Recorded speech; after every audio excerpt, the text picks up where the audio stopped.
Hello, everyone, and welcome to day 3, the final day of CanWatch's Global Health Impact Exchange. We are so excited to have you here with us today. I just got a little note from one of our organizers saying that we have over 800 registrants here. That is the silver lining of this COVID world, where we can have people attend for free, engage in the content, engage with us, and hopefully sort of amplify the impact that we're trying to have. So my name is Julia Anderson. I am the CEO of the Canadian Partnership for Women and Children's Health. If you joined us on day 1, you saw me here along with my co-hosts, who I'm incredibly grateful to, Lindsay Glasgow, the CEO of Plan International Canada, and Michael Messenger. Big welcome, Lindsay and Michael, to you again today. Michael, the CEO of World Vision. We had an amazing program day 1. We had an amazing program day 2 with our colleagues Frederic Powell and Martine Bernier hosting for us in French. It was the first time that we've been able to host a full day of French content, and it went over incredibly well. And of course, on day 1, we also had with us Julie Black, and I'm really excited. She gave us a little sneak peek at her singing, and you're going to hear a performance by her later on today. So the really exciting news is that you're not going to have to see Michael, Lindsay, and I for very much longer. Lindsay, over to you to spill the beans on what we're up to today. Thank you, Julia, and I'm super happy to be here, but the reality is I won't be here for long because we're actually handing over our microphones and hosting duties to 3 incredible young leaders. It is Youth Day, after all, at the Global Health Impact Exchange, so what better way to acknowledge the role of youth than to place over or hand over the lead to youth themselves for the day. Michael? Yeah, thanks, Lindsay. Thank you, Julia. It's great to be back here again, everybody, and welcome to day 3. You know, Lindsay and Julia and I tried really hard to squeeze ourselves into some definition of youth, and it just wasn't going to work. And so we decided that we needed to bring in people who are way more qualified than we were. But we are going to share just some technical things that you should be aware of to make sure that you get the very best out of this experience online. We're going to do that and then make the host handover happen. For those of you who've joined us for the past 2 days, this is going to be technical information that you probably already know, but we know from the numbers that Julia shared that we've got some new members joining us today. So over to you, Julia, to give us some of those details. So the most important thing is that you keep your landing page or the conference page open. So from the conference page, you can access everything. You can click on the app, you can click on the video here, you can make it full screen, bottom right-hand side of your screen, you can see where you can make the video full screen. And the more important thing maybe is if you have any technical issues, we've got a whole team standing by because we don't want to lose you. So support@webcastcanada.ca or right in the app, you can ask the organizers anything. And like I said, in both those spaces, we've got someone sitting by. So please feel free to reach out if you're having any technical challenges. Lindsay. So I'm just to expand a little bit on what Julia's just told you about the app. The app is the way that we're engaging with each other, and there are prizes to be won. You can earn points every time you engage on the app. So we're seeing some very healthy competition in the leaderboard right now. Don't forget to post your comments, your reflections throughout the broadcast, and it's a great way to connect with colleagues through different community networking groups. There are 14 of them, in fact. You can post in the app anytime, but please, once again, do note that we have a dedicated networking moment at the end of this session and also again at 2:30 p.m. today. So you can join us in the app if you haven't already through the main page. You can also download it and from the desktop or on your phone. Use the email you used when you registered for the conference. If you're new to this, you have to use that exact email that you registered with and enter the code IMPACT 2021. Michael? And we really hope that besides the app, you will engage with us on social media. I know that Lindsay and Julia can watch. So many people have been sharing on Twitter, Instagram, and so on. And we want to get the word out to amplify the voices that we're hearing and what we're learning. All you have to do is use this hashtag GHIX2021. All of the CanWatch social media channels are listed on the main landing page for broadcast if you want to retweet something or share. So that's for your easy reference. And then just finally, a reminder that the recordings of all of our sessions are going to be posted on the CanWatch website. And so you'll get updates on those recordings by email. So as Lindsay said, that's it from us. We are going to hand our mics over to three competent, inspiring hosts for the day who are going to take over as CEOs and the co-hosts of the GHIX. It's my pleasure to hand over my hosting seat to Felicia Gazandi. Felicia is pursuing her bachelor's degree at McGill University. She is the head of an organization in her own right, and we have lots of amazing conversations about the organization she founded, Sex and Self, which was founded last year, and it's a not-for-profit that strives to inform individuals about their sexual health and well-being.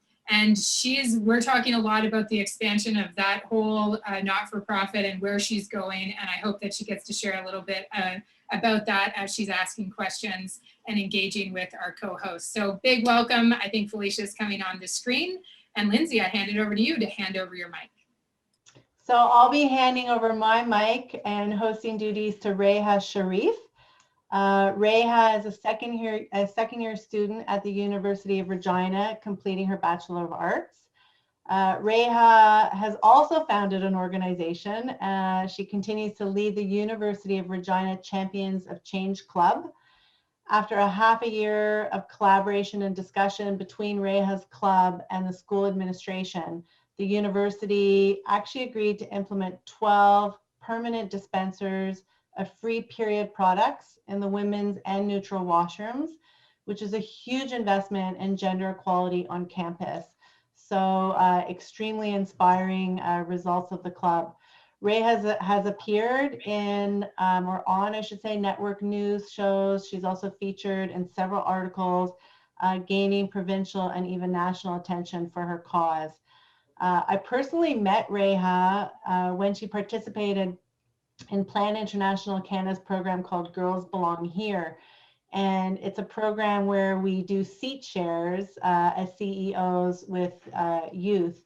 And Ray has shared my seat as the CEO for a week. So we got to know each other really well. And I must say, I was just incredibly impressed. So I'm really excited to be handing over my seat yet again to Reha today to help co-host this next session. So welcome, Reha. Thank you. And I'm finally, and certainly last but not least, I'm happy to introduce the third of our young leaders who are going to co-host today, Ryan Bouzatoun. Ryan is someone we've worked with as well. She is an Algerian Canadian. She's passionate about working to counter systemic racism and advancing gender equality. Here's a little bit about Ryan. She actually delivered a link, an address on the link between radicalization and violence at the 72nd session of the UN General Assembly.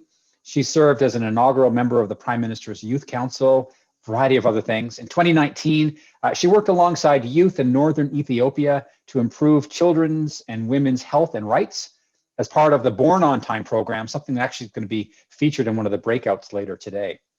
Currently, she's a third-year law student at the University of Ottawa and a 2018 Lawrence Scholar.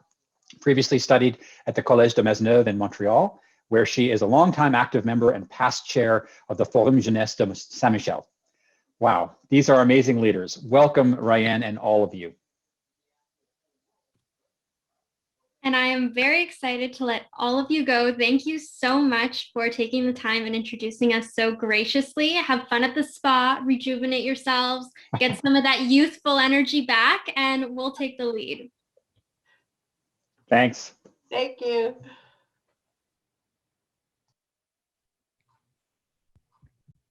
Thank you, Lindsay. I'm looking forward to spending the next hour with Felicia and Rayanne and to our conversation with Larissa Crawford. And thank you, Michael. It is absolutely a great pleasure to co-host this Global Health Impact Exchange with such amazing speakers. I'm very much looking forward to our discussion today. One very important feature today is that we'll be hearing from young Canadian students about an activity that the GHIX launched a few weeks ago. A number of Canadian global health and international development organizations have developed an online game for classroom activities and quizzes to help share the meaning behind their work as young Canadians. CanWatch shared these games with teachers, schools, and after-school programs and encouraged them to try them out. Near the end of our session today, we are going to hear from some of those students and leaders sharing their reflections about those games. And later this afternoon, the organizations that develop these games will talk about the process and benefits of gamifying their work and provide a brief demo so all viewers can experience these engaging tools. You'll also see the first of some video shorts that will air throughout today's broadcast, hearing about perspectives from young people.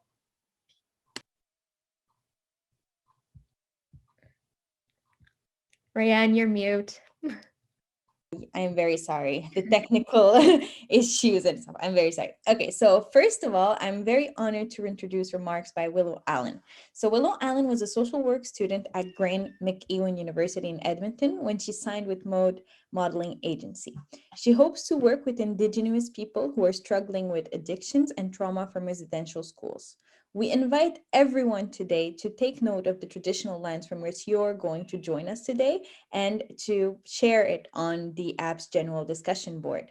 So welcome, Willow.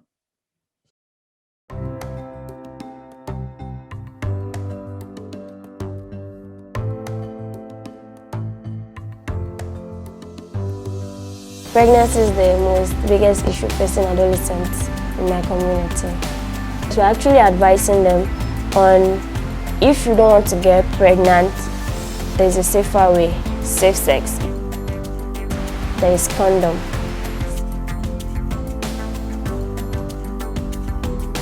And the adolescent club, I see that they are really having fun while doing it. Now the children, they act dramas and they were ready to learn. I hope in the nearby future, the teenage pregnancy should reduce to its lowest 10. We don't want it in the society. That is our hope.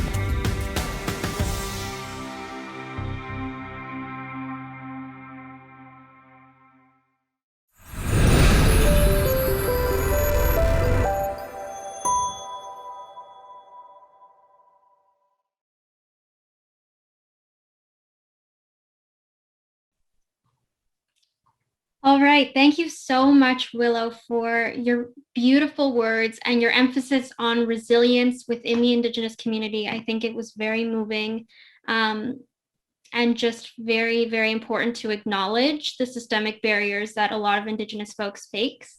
But I'm very, very pleased and excited to introduce our amazing keynote speaker, Larissa Crawford. Yes, Larissa is a restorative circle keeper, published Indigenous and anti-racism researcher, award-winning ribbon skirt artist, and proudly passes on Métis and Jamaican ancestry to her daughter, Zaira. She is the founder of Future Ancestor Services, a youth-led professional service social enterprise that advances equity and climate justice through lenses of ancestral accountability and anti-racism. Larissa is a Cohort X Climate Justice Fellow, a Raven Trust Capital Fireweed Fellow, Action Canada Fellow, and a 2019 Corporate Knights Top 30 Under 30 in sustainability. Larissa was recently named by Refinery 29 as a top Canadian game changer who got us through 2020. Welcome, Larissa, and we are very much looking forward to the great conversation we'll have with you after your remarks. Hey, y'all. Thank you so much for that introduction. Beautiful. I'm ready to get started. So, dansez. Kia matin, Larissa Crawford Dishne Kashun. Bonjour, bon matin, je m'appelle Larissa Crawford. Hey, good morning. My name is Larissa Crawford. I just introduced myself first in Michif Cree and then in French. as an act of reclaiming these ancestral languages for myself and my family. Now, before I even dive in and get started, I just want to make a quick nod to the moose hide that I'm wearing today. And this is a sign of solidarity with the Moose Hide campaign.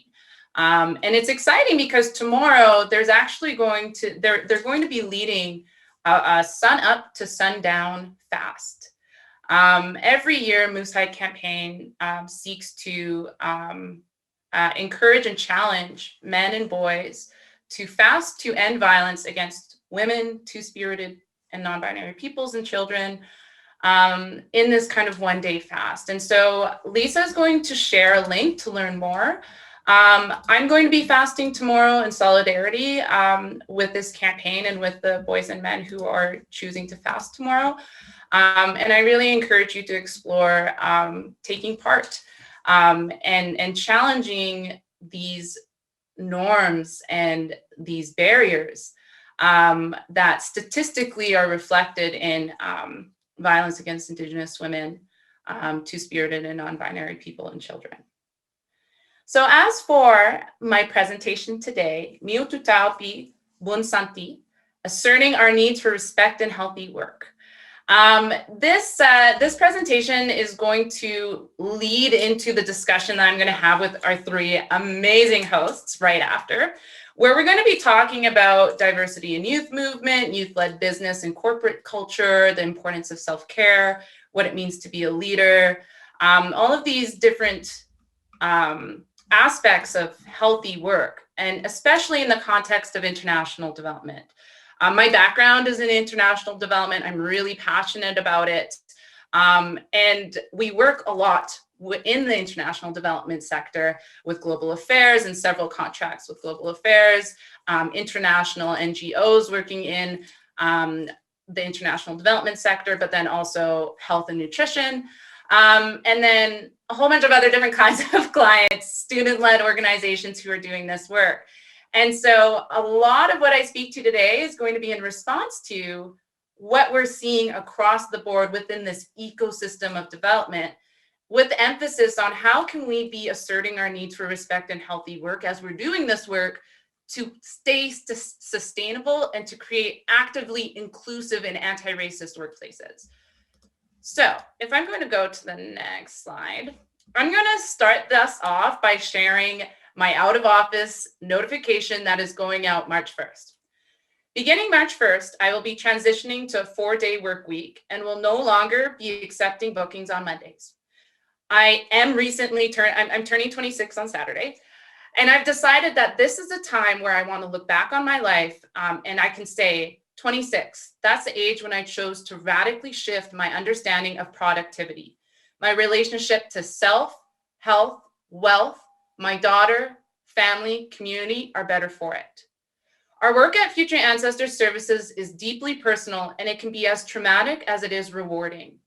As someone living with a chronic pain disability and with the responsibilities of a single mother, I'm confident that this decision is in mine and your best interests if I am to make this work sustainable. This decision has been made in an effort to embrace decolonization in my most fundamental way of being. And this is aligned with the work that we're doing at Future Ancestors Services. So this is the notification, and I made this decision in really reflecting on what does healthy work look like for me and what does it look like for our organization. With Future Ancestors Services, we came together, our founding team, Chukwudi Nigbo and Samantha Matters and I came together, and one of our first conversations was acknowledging the trauma and harm we've experienced working at other organizations as Indigenous, as Black, as disabled peoples. And we started with, how do we need to work differently? How do we need to create space differently? How do we need to treat each other differently? And that's where we started. And our focus on what do we need to do differently really centered, how do we honor ourselves, our culture, our ancestors, but then how do we create space for people to do that for themselves as we bring in people of varying cultures, of varying gender identities, of varying races, of varying economic backgrounds? How do we create space for them to honor themselves and their lived experiences? And this has really informed our organizational culture, how we treat each other, how we meet and name accessibility needs, and how we create space for difficult conversations. And I'm going to share a couple of resources to really demonstrate how this has happened. But this is in response to, again, the racism, the ableism, the sexism that we've experienced in working in the development sector, in working in academia, in working in government, that prevented us from bringing our full selves, from contributing in meaningful ways, and in ways that would retain us. Because a big issue right now that we're seeing across sectors is this inability to retain young talent and to retain diverse young talent. And so how this is working out for us, I'll share some numbers. I won't go through them, but we just had a meeting with our accountant, and they said we had an amazing fiscal year. And I don't really know what's great relative to other people, but they said we did really well. And that's great. That's great to see. But the way that we've measured success is really, how are we giving back to community, and how do we feel working with each other? What is the status of our relationships together? And so there are two things that I want you to take away from these numbers. The first is, I'm the only person that actually writes out the policies. There's one person doing all of these policies. We collectively review, we collectively contribute. But I want to emphasize that doing this work does not have to be resource intensive. You need to have a commitment, and you need to recognize that some people's roles may need to officially embrace this kind of work and allocating time to that work. So I just want to emphasize, we're 9 youth working at Future Ancestors Services, and we've been able to create this space. And we're supporting clients in creating this kind of space too. But I just want to emphasize, this does not have to be resource intensive to do. The second thing is, I want to really place emphasis on this relationship to community as informing the ways that we create healthy work practices. The more we engage, the more we listen to communities, to people who so many organizations fail to honor, the better we're able to adapt and respond to those barriers that they're experiencing in other parts of their lives. And when we're approaching this work with relationships and centering relationships, how are we demonstrating our relationship, our value of community? How are we allocating resources? How are we allocating our time as a resource? And how are we reflecting that in how we treat each other and how we work together? These are two really important things that I want to highlight from these numbers, and to really put the onus not only on nonprofits, but on for-profit businesses. We're a for-profit business. We operate as a social enterprise, but we're a for-profit business. And honoring these kind of community elements, honoring how you're treating each other and the relationships you have internally, can lead directly to your financial bottom line, or however you consider value in your business model. And I just want to really emphasize how important it is to recognize why we need to talk about asserting respect and healthy work practices. Now, in terms of some resources, some documents on like what we can do, I'm not going to dive in and share on screen these documents, but they will be shared again in your chat, and they will be accessible to you through these slides. I just want to highlight a few things. The first is this statement on Takai di Miu Tutau. This is our directions of respect. So one way that we've created a space for healthy work practices and where we can come to our working relationships and have difficult conversations and honest conversations where we have tools of accountability is by writing out what we need to be respected in our working relationships. So through our policy and through our onboarding process, every single individual on our team is supported by creating guidelines where they can name, I have a chronic pain disability. This is how you need to respect me in our working relationship. I absolutely don't work on weekends. Some people love to work on weekends on our team, and that's cool. I don't like to work on weekends, and so I'm going to say that in my directions of respect. And by sharing this and requiring everyone to read everyone's directions of respect, we hold each other accountable. So when I fail to respect someone, they have a document, they have a language that they can come to me with to start that conversation and to explore what do we need to do to move forward and to restore that harm. The second piece is our statement on the decolonization of time. So that out of office email that's going to be going out March 1st cites our statement, our organizational policy on the decolonization of time and how we are seeking to understand how time has been used to colonize our ancestors, to dehumanize Indigenous cultures around the world. And then how can we use this idea of time to resist that colonization, to resist the devaluation of Indigenous cultures? And how can we center our health versus a capitalist understanding of productivity in the way that we relate to time? And so this statement has the research that informs this policy and what it looks like in practice. Really cool document. I really enjoyed exploring and building that with the support of some mentors. And I just wanted to highlight that.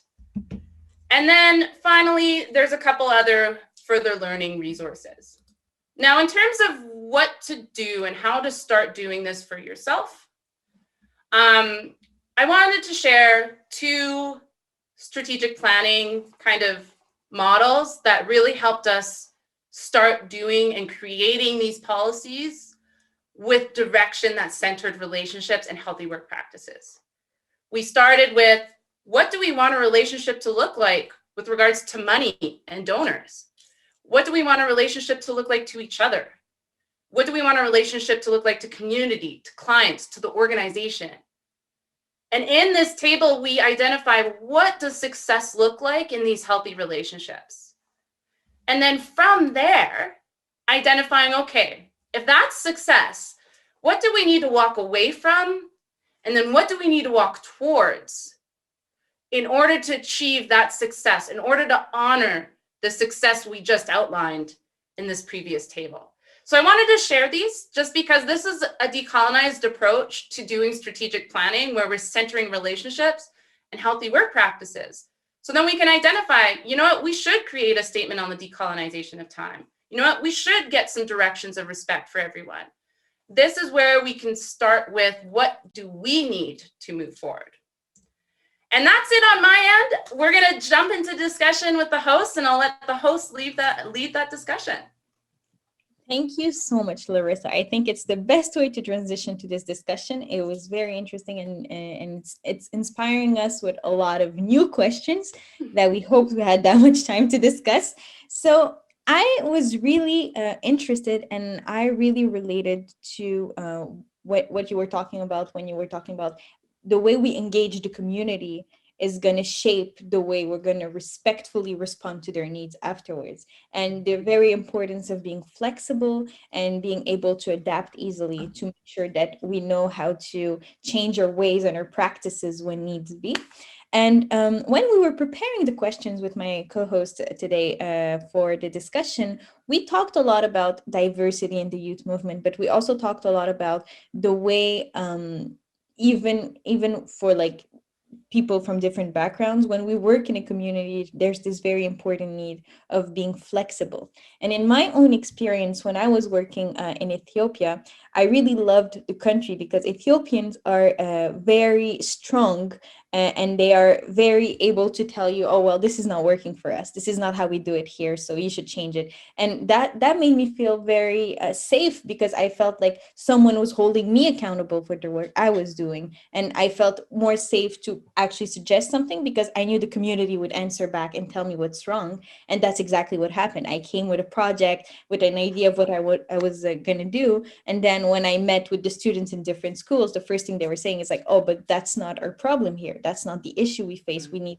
something different. We would like to talk about something else. And then they shaped the whole project in a way that suited them better.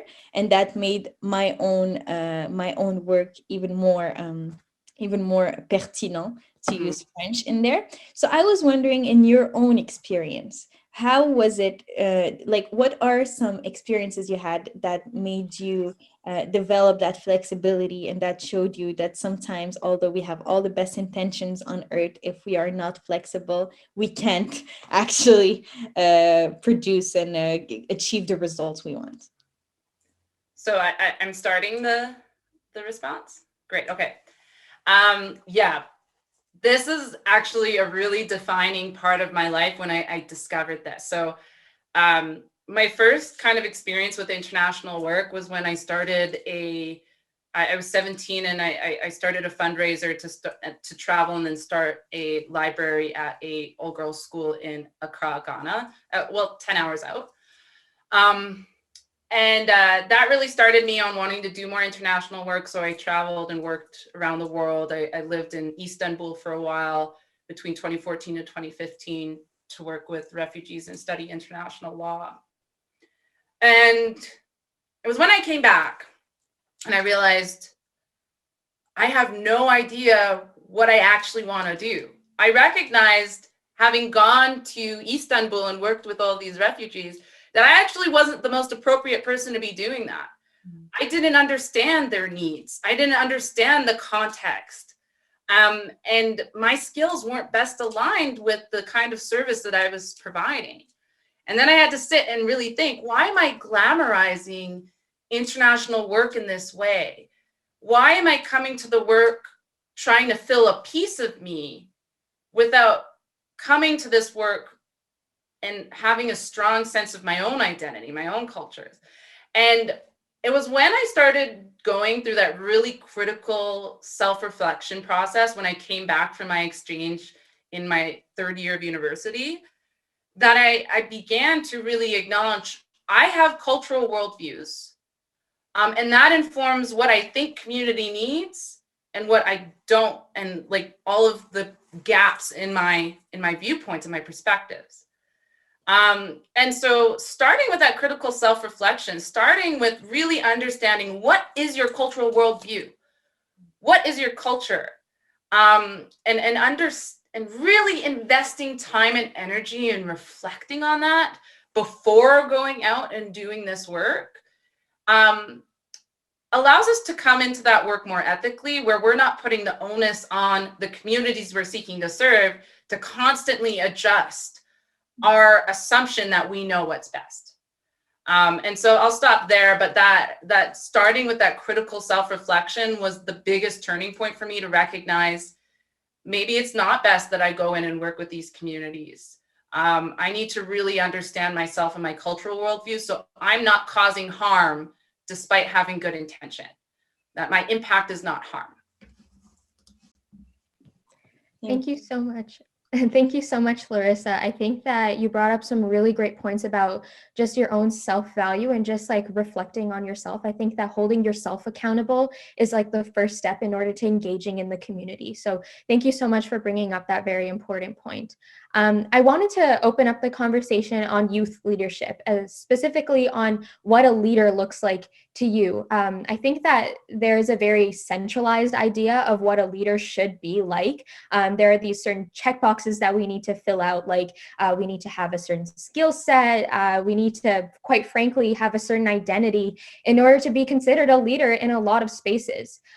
Personally, I grew up in a province where there was a lack of representation in media, education, government, and that has shaped what I consider to be a leader until recently. We've talked about this in my introduction a little bit, but I led out a project at my university where I opened up the conversation, destigmatizing menstruation. And my group that I founded, called the Champions of Change, we successfully got 12 dispensers on campus, which were free for all menstruators to use on campus. So that was a huge success and a huge victory.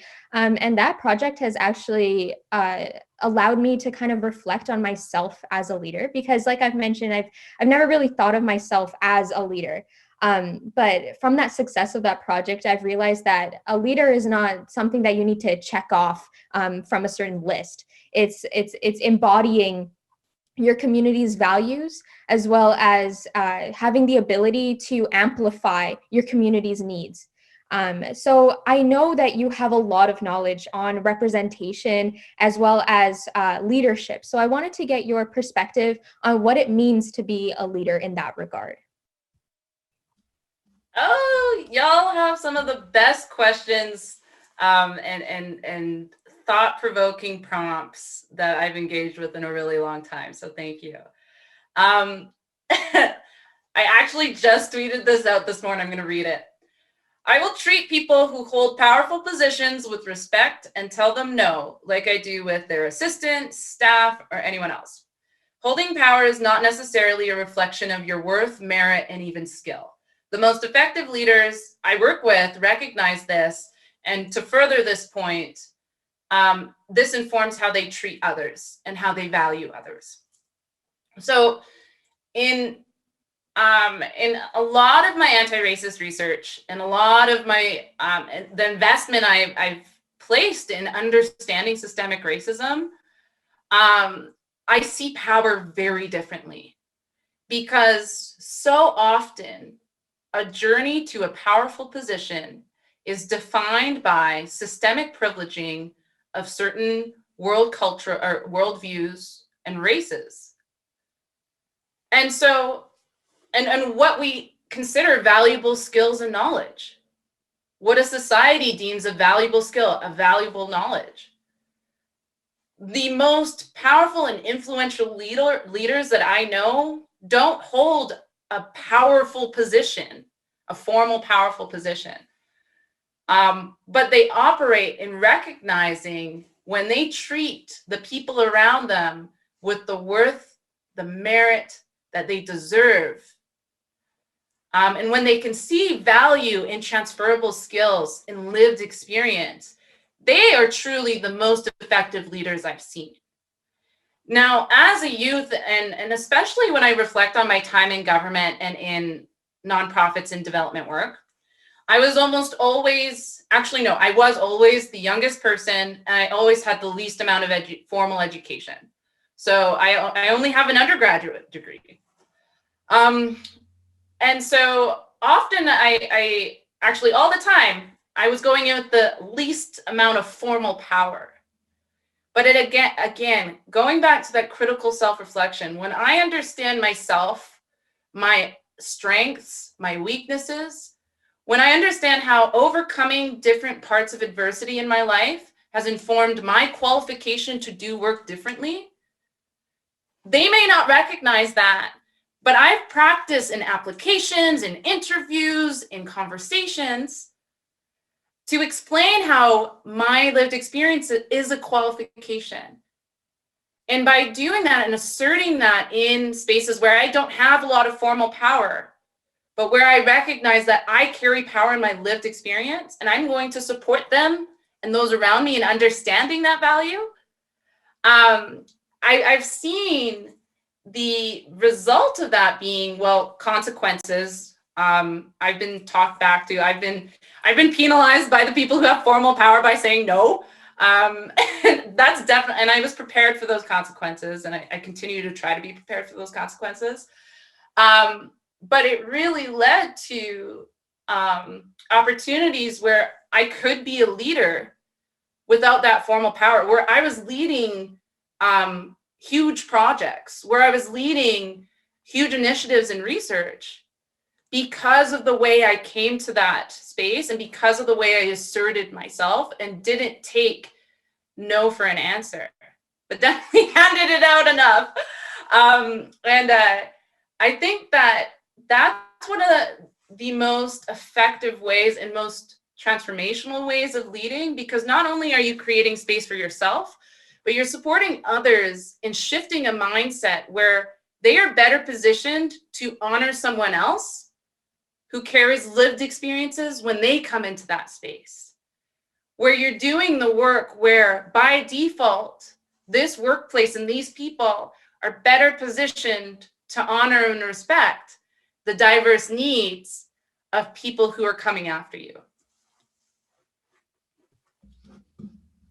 I really appreciate that. I think that that's a really great and like new way of representing youth leadership, because as we kind of close off, I do want to talk a little bit about self-care, which is like my favorite thing in the world, but I'm still learning how to do it. And as a youth leader and as a full-time student and as a part-time worker during COVID, it's tiring. It really is. And I've had to really learn how to establish those boundaries and figure out the best way of not only supporting myself financially, but supporting the projects that I love so dearly.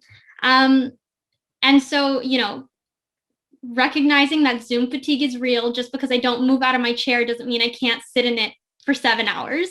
And recognizing that my team that I manage also has the same burdens, if not more, depending on like where they're coming from and where they're living. So I kind of wanted to ask you, Larissa, do you have any non-Westernized, because I know we do a lot of the therapy, yoga, meditation, but I was curious about some like non-Westernized ideologies surrounding self-care, and how can we like integrate them into our lives for like a long-term integration, instead of just like, oh, I'm having a freak out, let me just do a HIIT workout and then be done. That's not sustainable. Yes, and holistic approach to understanding self-care. And what really transformed my understanding of self-care,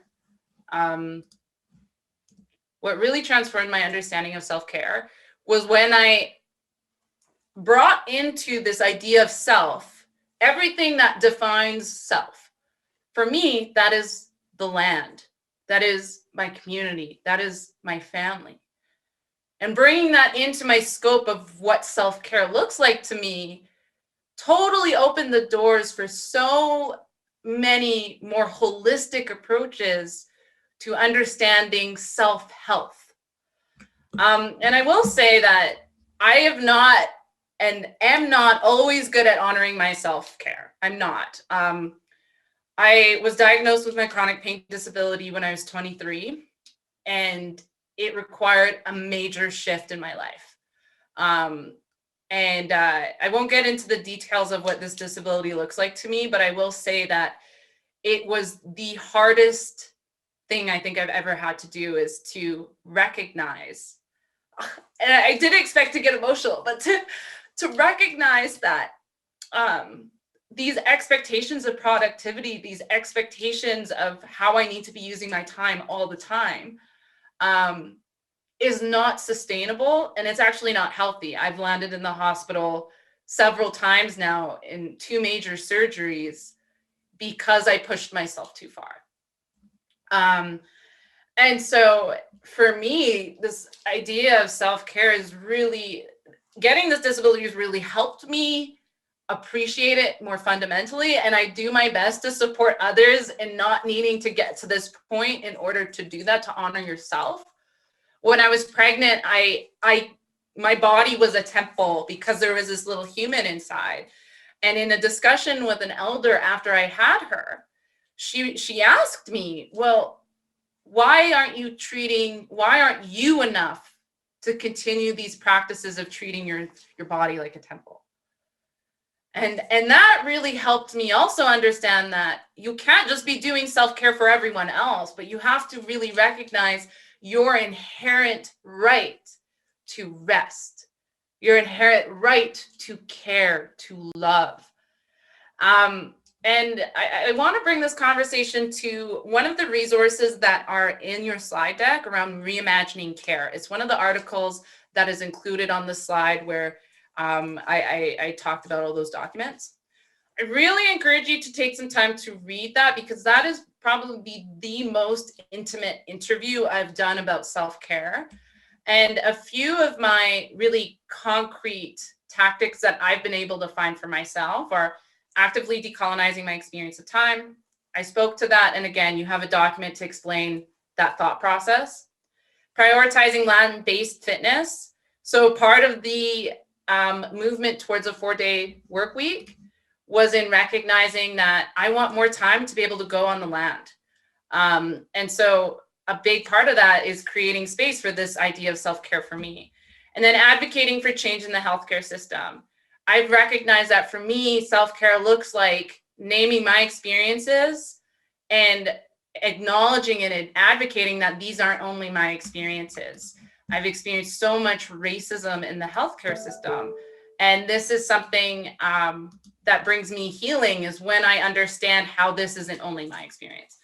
So sitting down, really thinking about this for yourself. And again, I encourage you to read that article, because I go into more details about how to do this for yourself and how to explore this for yourself. Awesome. Thank you so much, Larissa, for sharing your experiences, your knowledge, and most importantly, your vulnerability is just so powerful. And I'm sure that everyone watching us right now has learned so much from you and your input. So it looks like our time as GHIX hosts has gone by very quickly, and it's time to wrap up and move into breakout sessions. Thank you, Larissa, again, so much for your input. And thank you so much, Felicia and Rayanne. I've learned so much from you both as well. And it was an honor to be co-hosting alongside you both. So thank you, everyone. And before we go, I would also want to thank everyone. That was an amazing conversation, and I wish we had hours to go even further. However, before we go to break, we're going to check in with some students playing the Global Health and International Development games and activities. The event organizers are extremely grateful to these students for taking the time to not only play the game and activities, but also time to record their reflections and feedback, which, as you'll see shortly, is extremely powerful. While there was a number of other groups of students who were engaged in the portion of our programming, as you can appreciate, during COVID-19 pandemic, this is a very challenging time for teachers and students, and taking the time to record their reflections is especially valued for that reason. In fact, one of the Francophone classrooms in New Brunswick encountered a snowstorm and power outage on the day they were to record. And so we would like to send our sincere gratitude to the Leo Club at Walnut Grove Secondary School in Langley, BC. Leo stands for Leadership, Experience, Opportunity, and is the youth arm of Lions Club International. We would also want to send our sincere gratitude to Next Gen Men, group members from Alberta and Ontario, and the Gay Straight Alliance Club at the Porter Creek Secondary School in Whitehorse, Yukon. You will meet them all shortly, and again, we thank you so very much. And I will be back after the break on behalf of Julia Anderson to introduce our breakout sessions. Thank you, everyone, and enjoy the video.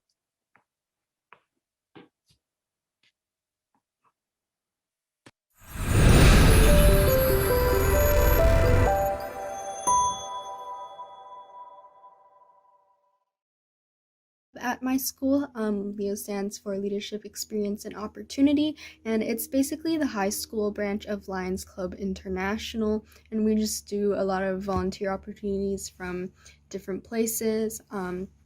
We just want to get people more involved in the community, but basically for this, and we were so grateful to be invited to be a part of this, but I had a group of 13 grade 10 to 12s do this, and I chose for them the Kahoot game.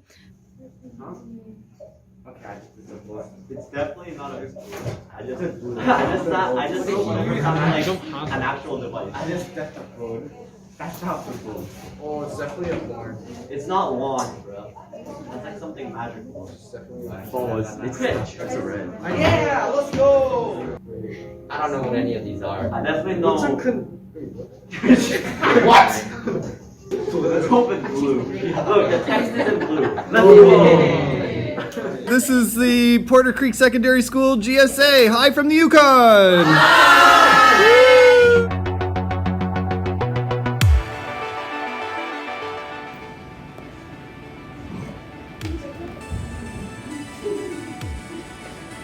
Hang on a minute. What? Okay. So Answer. It's the blue one. It's Caesar. Caesar salad. Yep. This game sheds light on the inequalities of women and men around the world. How did the facts you learned from this make you feel? I feel more educated. Yeah, I've grown more educated about it, and it makes me want to like make a change or something and volunteer more. I feel like I learned a lot about stuff that's not really talked about. Do you feel any pressure to live up to a gender role? Not me, but I've seen other people. The game sheds light on the inequities of women and men around the world. How does that make you feel? Pisses me off. That better. It annoys you? Yeah, Why? because I see no reason for it.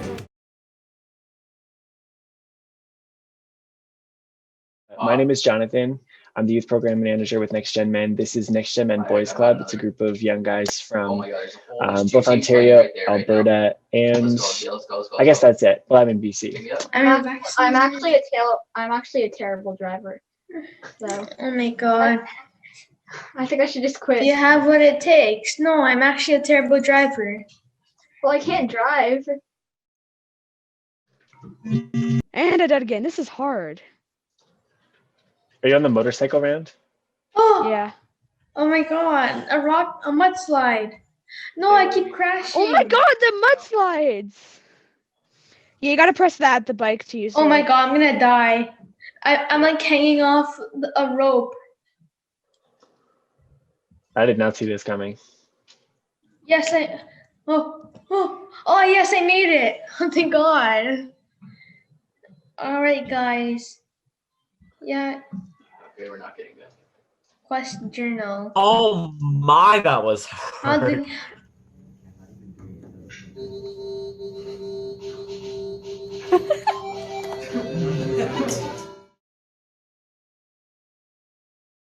How hard it was to get to some of these places to like donate vaccinations? How intricate of a process it is. How it was so isolated.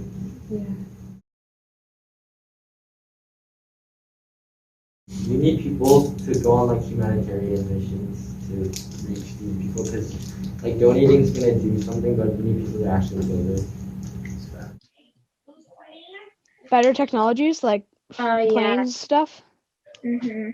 I would say some sort of storage device that would stay cold for a lot longer.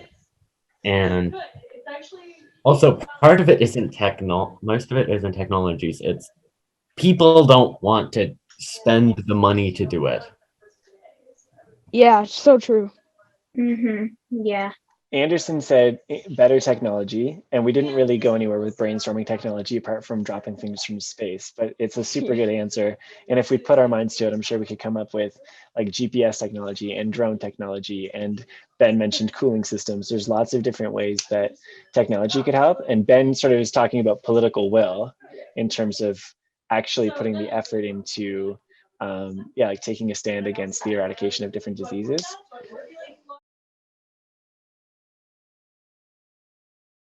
Okay, well, the first question is, what stood out to you? Anybody have an answer to what stood out to you? What stood out to me The was fact that the people were just like so extreme, like just like burning down a village, killing the people in it, like. So the level of like extremity and the violence stood out. Yeah. Like I don't think the father did anything. So like your normal concept of warfare would be like between soldiers rather than inflicted upon families. A decision that would drastically impact their lives if like their parents died and then they would make decisions on their own. It's really hard to make decisions like by yourself if you're young. Maybe like with the situation like homeless people. Okay. Like homeless people in Calgary can sometimes have to deal with drugs and stuff. And Anderson said maybe something to do with folks dealing with homelessness in Calgary. So Anderson, do you have any clue of what you might do differently in your life when you think about homelessness in Calgary? I don't know. I don't really know what I could do. Well, what made that pop into your mind when you said it? Because sometimes homeless people do drugs, and that kid was forced to do drugs. So maybe they're forced by their like parents or guardians or whatever to do drugs when they were kids, and then they got addicted to it. Sure, right. So you made the connection between drugs and drugs, but what you're talking about is empathy, and thinking about, well, what are the situations that, you know, drew a person into the situation that they are in, which is, I think, a really important thing to practice or do. Not to do drugs, but to think about people with empathy. So that's a really cool answer. Did they enjoy playing the games? Yeah, they did. I think they liked the really gamey vaccinator quest a little bit more, and a couple of boys sort of raced their way through Forced to Fight, just sort of choosing they like set in their minds, I'm going to avoid violence at any cost, and then rather than really deeply like thinking about the empathetic, like thinking with empathy about the mindset of the young person in the story, they just went in with their own mindset and made decisions that way. There was a couple of moments where the boys did like relate what they had sort of experienced or thought about or learned or talked about to our own communities in Canada. So for example, Ben talked about remote Indigenous communities having limited access to healthcare, and Anderson talked about folks struggling with homelessness,